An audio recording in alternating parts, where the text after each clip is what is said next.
Acompáñenos a explorar las mentes más brillantes que han moldeado nuestra comprensión del universo. Desafían las percepciones convencionales y nos ofrecen nuevas formas de entender la realidad y la conciencia.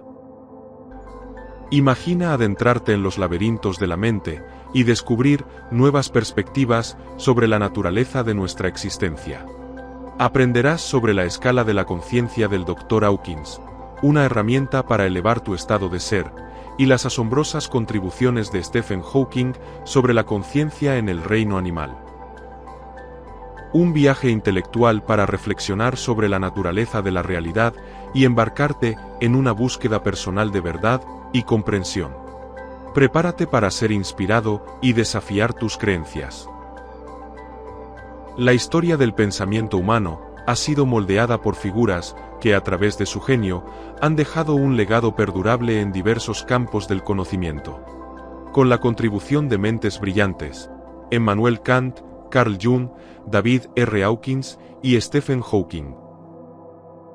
A través de sus respectivas obras y teorías, cada uno de estos pensadores ha desafiado las percepciones convencionales y ha proporcionado nuevas formas de entender la realidad, la conciencia y el conocimiento humano. Hola, bienvenidos, más una vez, a uno de nuestros fascinantes programas. Vamos a explorar pensamientos y teorías científicas que te harán cuestionar sobre tus creencias y la naturaleza de la conciencia, tema este que es fascinante por lo complejo que se presenta. Comparte este vídeo y quédate hasta el final. Además, déjanos saber qué piensas sobre esto en tus comentarios.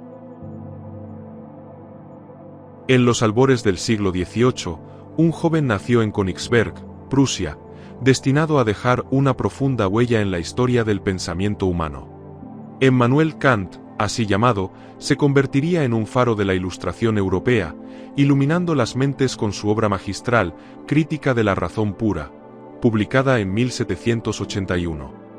Kant se sintió atraído por las complejidades del conocimiento humano. Cuestionó tanto el empirismo, que postulaba que todo conocimiento se deriva de la experiencia sensorial, como el racionalismo extremo, que afirmaba que el conocimiento se adquiere principalmente a través de la razón pura. En su búsqueda incansable de la verdad, Kant delineó los límites precisos del entendimiento humano. Sostenía que nuestras mentes están estructuradas por principios a priori, que moldean nuestra percepción del mundo, aunque nunca podamos alcanzar una comprensión completa de la realidad en sí misma. La grandeza del universo también fue tema recurrente en la obra de Kant. Contempló la vastedad cósmica con reverencia, sugiriendo que la mente humana podía experimentar una admiración trascendental. No solo enriqueció su filosofía estética, sino que también exploró la conexión íntima entre la experiencia humana y la naturaleza en su conjunto.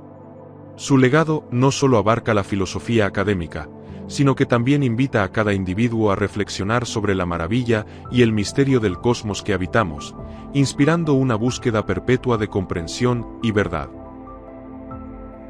Un poco después, surge la teoría del inconsciente colectivo. Jung postula que, además del inconsciente personal, que contiene las experiencias y recuerdos reprimidos de un individuo, existe un inconsciente colectivo que alberga elementos compartidos por toda la humanidad. Esta parte del inconsciente es heredada, y no depende de la experiencia personal, sino que está formada por patrones universales y primitivos que él llama arquetipos. El inconsciente colectivo es una estructura mental que se manifiesta a través de arquetipos y mitos comunes en todas las culturas humanas. Estos arquetipos son imágenes y símbolos universales que surgen de nuestra experiencia evolutiva común. Ejemplos de arquetipos incluyen el héroe, el sabio, la sombra, la madre y el niño. Estos patrones son innatos y se manifiestan en sueños, fantasías, mitos y leyendas, funcionando como moldes que estructuran nuestra experiencia y comportamiento. Por ejemplo, el arquetipo del héroe puede observarse en figuras tan diversas como Hércules en la mitología griega, el rey Arturo en la leyenda británica y Superman en la cultura popular moderna. Muchos problemas psicológicos y emocionales surgen cuando hay un conflicto o desalineación entre el ego consciente y las fuerzas del inconsciente colectivo.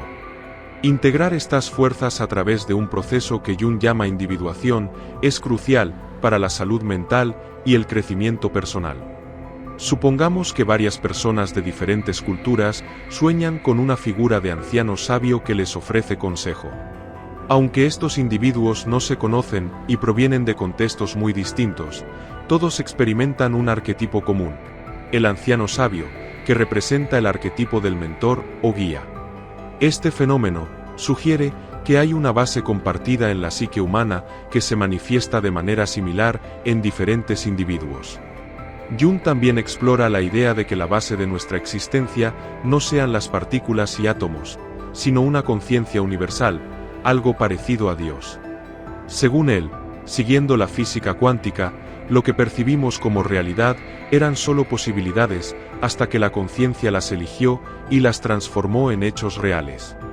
Desde esta perspectiva, todo es posible, pero solo se hace realidad aquello en lo que la conciencia se enfoca, lo cual está muy relacionado con la idea de manifestar o crear nuestra realidad con nuestros pensamientos.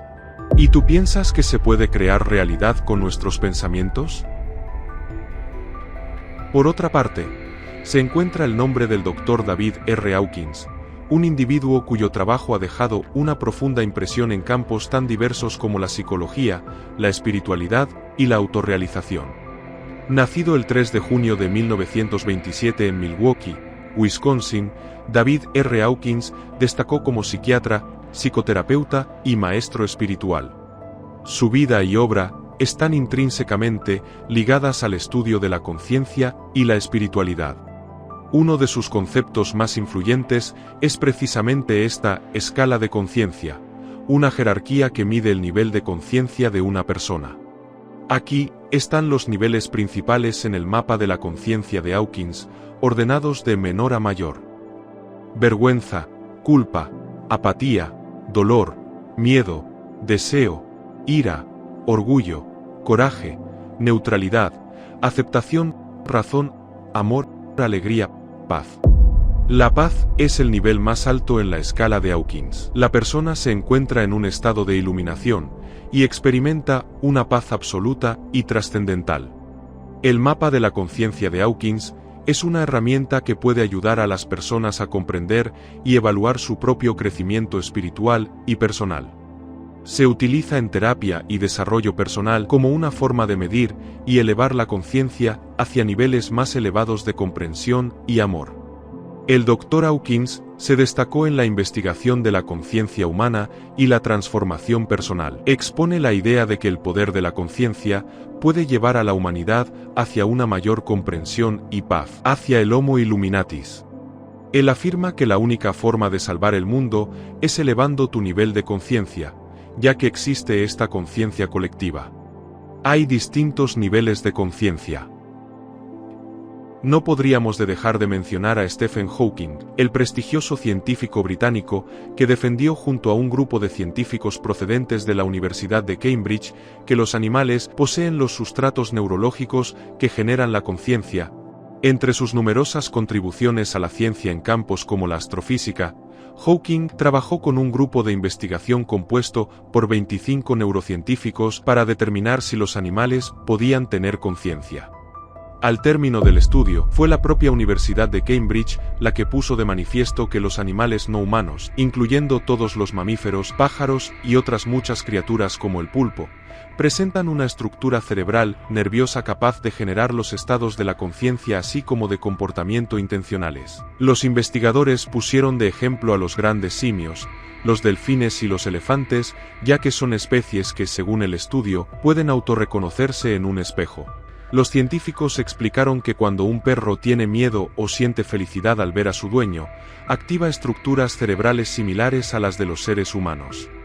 Gracias a este estudio, Hawking, junto al resto de investigadores, demostraron que, si bien hay diferentes tipos de conciencia, dada la diversidad que ofrece la naturaleza, la capacidad de sentir dolor y placer es muy similar en humanos y mamíferos.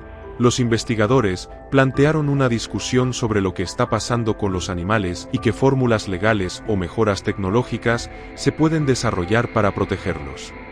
La exploración de las contribuciones de estos pensadores se revela la riqueza y la profundidad del pensamiento humano en su búsqueda por comprender la realidad y nuestra posición en ella. Cada uno, desde su perspectiva única, ha aportado ideas revolucionarias que continúan influyendo en la filosofía, la psicología y la espiritualidad. Nos invitan a una reflexión profunda sobre la naturaleza de la realidad, la conciencia y el conocimiento. En mi profunda reflexión sobre la realidad humana, me encuentro plenamente consciente de su esencia genuina. Desde una perspectiva cuántica que constituye nuestra estructura fundamental como seres humanos, podemos concebir al ser humano como un complejo cuántico coherente. En este estado, todas nuestras energías se sincronizan de manera precisa y armónica. Sin embargo, cuando perdemos esta coherencia cuántica es cuando se abre paso la enfermedad. Hoy en día es un conocimiento ampliamente aceptado que más del 90% de las enfermedades, incluyendo el cáncer, tienen su raíz en aspectos mentales. Esto subraya la influencia significativa que tiene nuestra mente sobre nuestro bienestar físico. Como profesionales de la salud, elaboramos un detallado informe que abarca desde el diagnóstico hasta el tratamiento y las recomendaciones médicas a cada paciente que ingresa al hospital. En ocasiones, me encuentro con casos en los que la curación no encuentra justificación médica en los términos convencionales. Esto me lleva a considerar el poder potencial que tiene el desarrollo de la supraconciencia en la recuperación de la salud. Es fascinante observar cómo ciertos individuos, que han alcanzado un notable desarrollo en su supraconciencia, pueden restaurar su coherencia cuántica y con ello, sanar enfermedades que comúnmente se consideran incurables. Este fenómeno no solo desafía nuestras concepciones actuales sobre la medicina, sino que también nos invita a explorar más allá de las limitaciones impuestas por el ego y los paradigmas científicos materialistas cartesianos. Somos conciencia más que cuerpo. El cuerpo en su esencia es solo una envoltura, una estructura que responde a la dinámica de nuestra conciencia. Es crucial comprender que nuestra conciencia superior frecuentemente permanece oculta bajo las influencias del ego que nos gobiernan. ¿Qué es la creatividad? Crear, como decía Parménides, es originar del nada. Esto nunca lo puede hacer la máquina, ni nuestra conciencia local, ni siquiera la inteligencia artificial. Esto solo lo puede hacer la supraconciencia. ¿Qué es la creatividad de un artista? La composición, por ejemplo, de la Novena Sinfonía. Dice, yo la Novena Sinfonía no me la invento, está aquí, yo la copio. La creatividad es la expresión en un momento determinado de la supraconciencia del artista que se manifiesta con un lenguaje artístico, la pintura, la escritura, la música, lo que usted quiera. El emocionante mundo del concepto de affordance nos lleva a explorar las posibilidades de acción que un objeto o ambiente ofrece a un individuo. ¿Te imaginas poder percibir y actuar en tu entorno de una manera que se adapte perfectamente a tus necesidades? Nuestra capacidad creativa para encontrar nuevas maneras de usar un objeto es lo que denomina affordances. Esto nos ha permitido sobrevivir y evolucionar. Es como si nuestra mente fuera una máquina de descubrimiento continuo, siempre buscando nuevas formas de interactuar con nuestro entorno. Y ahí es donde entra la inteligencia artificial. Kaufman sostiene que las máquinas convencionales, como las que usamos hoy en día, simplemente no pueden igualar nuestra habilidad para encontrar y utilizar affordances de manera creativa. Las computadoras convencionales están limitadas por su programación predefinida. Establecer una relación de sucesión de las affordances entre los distintos usos no tiene mucho sentido. Ordenar cuál va primero y cuál va segundo, ¿en base a qué criterio? Por lo tanto, las máquinas no pueden ser creativas, no pueden dar usos que no estuvieran previamente dados en su base de datos, por así decirlo. Los tres métodos clásicos de la lógica de toda la vida, fundamentales en el razonamiento y la argumentación en diversos campos del conocimiento, se utilizan en combinación para llegar a conclusiones sólidas y bien fundamentadas. No podemos ser creativos utilizando esta lógica. Por lo tanto, Ninguna forma de inferencia puede dar cuenta de la novedad en el uso de affordances. Se plantea la posibilidad de que la libre elección, la localidad o la independencia del observador sean meras ilusiones. Se proponen dos alternativas. Estas ideas desafían nuestras concepciones sobre el libre albedrío y la realidad. La realidad misma podría revelarse como una ilusión, una construcción subjetiva emergente de la interacción entre la mente y el universo cuántico. No tiene sentido alguno preguntarse por la localidad del pensamiento, porque ese pensamiento no está en el espacio. Pero es que de algún modo cuando hablamos de no localidad en el sentido cuántico, no decimos que no exista en el espacio, solo decimos que de algún modo no tiene sentido hablar de buscar su posición. Entonces yo creo que hay una confusión entre el concepto de no localidad y el concepto de inextensión, que es la propiedad de un objeto o entidad de no ocupar ningún espacio en el sentido físico convencional. Algo que es inextenso no tiene dimensiones espaciales, como longitud, anchura o altura, la falta de dimensión espacial. La no localidad no podría ser solución al bending problem, lo cual nos parece una idea sugerente, pero evidentemente no hay evidencia empírica del caso de entrelazamiento cuántico. La visión cuántica de la realidad nos invita a reconsiderar las bases de nuestro conocimiento y abre un camino fascinante para la exploración científica y filosófica.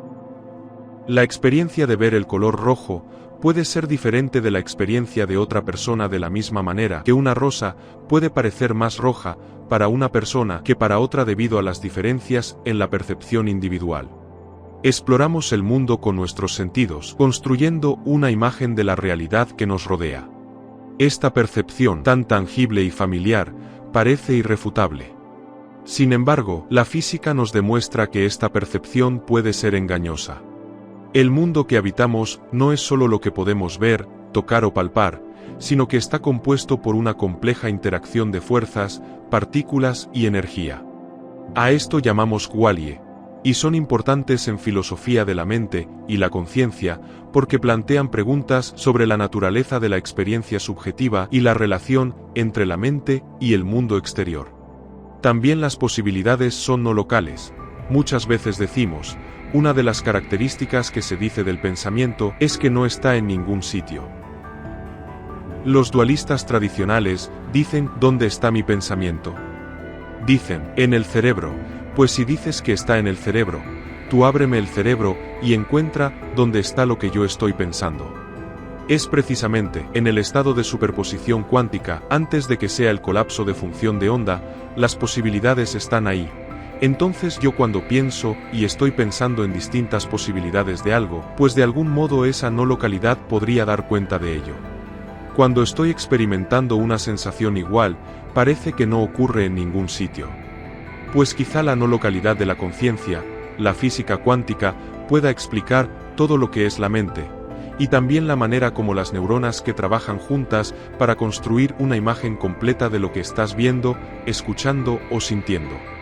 Cada neurona se especializa en detectar cosas diferentes, como colores o formas. Pero el problema es cómo tu cerebro une todas estas piezas de información para crear una imagen completa y coherente del mundo que te rodea. Todo está integrado absolutamente coherente, todas las imágenes ocurren a la vez, todos los colores de lo que estoy mirando ocurren a la vez, los sonidos, todo está perfectamente integrado y sincronizado. Entonces, si el cerebro funciona masivamente en paralelo, y cada cosa que percibo se está procesando en distintas partes del cerebro, como al final la conciencia es algo tan integrado, tan coherente, pues quizá es por la no localidad. Cada neurona contiene microtúbulos, que transportan sustancias a diferentes partes de la célula. La teoría Penrose-Hameroff de la conciencia cuántica sostiene que los microtúbulos están estructurados en un patrón fractal que permitiría que se produjeran procesos cuánticos. Somos todos una parte de la conciencia primera, iguales en esencia, como los fractals que están presentes en todo el universo. Son estructuras que no son ni bidimensionales ni tridimensionales, sino que tienen algún valor fraccionario intermedio. En matemáticas, los fractals surgen como patrones hermosos que se repiten infinitamente, generando lo que es aparentemente imposible, una estructura que tiene un área finita, pero un perímetro infinito. Esto puede parecer imposible de visualizar, pero en realidad los fractals se dan con frecuencia en la naturaleza. Si observamos con atención los ramilletes de una coliflor o las ramas de un helecho, veremos que ambos están formados por la misma forma básica que se repite una y otra vez, pero a escalas cada vez más pequeñas.